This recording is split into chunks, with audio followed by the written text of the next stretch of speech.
Hello, my name is Jorrit de Jong. I teach innovation in the public sector here at Harvard Kennedy School.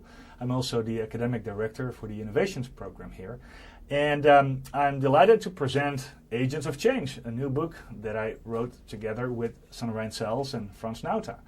We were interested not just in the wonderful things that innovations have done for the lives of citizens around the world, but especially in the black box of innovation. How do innovators succeed in creating these new innovations, these new practices that change public services and law enforcement all over the world? Sometimes it's like a black box because we don't really know what happened and how innovators dealt with the obstacles on their way. In this book, we dissect these stories of innovation and we look a little bit deeper into the strategies and tactics that innovators have employed. For example, in the Netherlands, Bert Miesen, a social innovator, created Alzheimer cafes. Those are meetings for people who suffer from Alzheimer and for their families.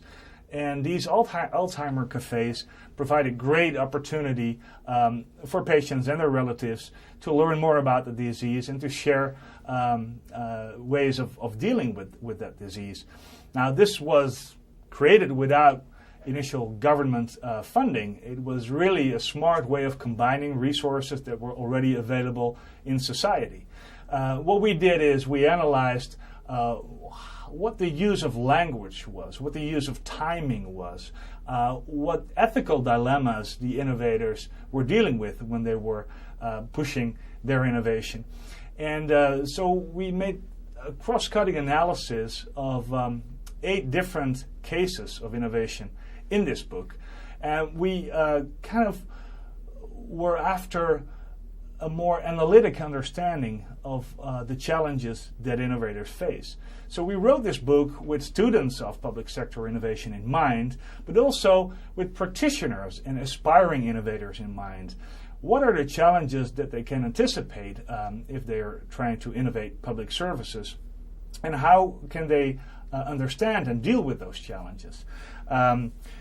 So besides the analytic frameworks and the increased awareness that we hope to create with this book, we also raise a number of questions. Some of them are ethical questions. To what extent can innovators fly under the radar, and to what extent do they need to be transparent about their real goals? To what extent should they invest in the sustainability of their innovation, and to what extent should they make sure that whatever they set in motion is also reversible if it doesn't work out as planned? And finally, how should they deal with taking risks? If they're spending public money and if they're using authority entrusted to them by the government and the public, how should they deal with risks that are always associated with innovation? So these questions and more will be asked and answered in Agents of Change, and I recommend it highly. Thank you.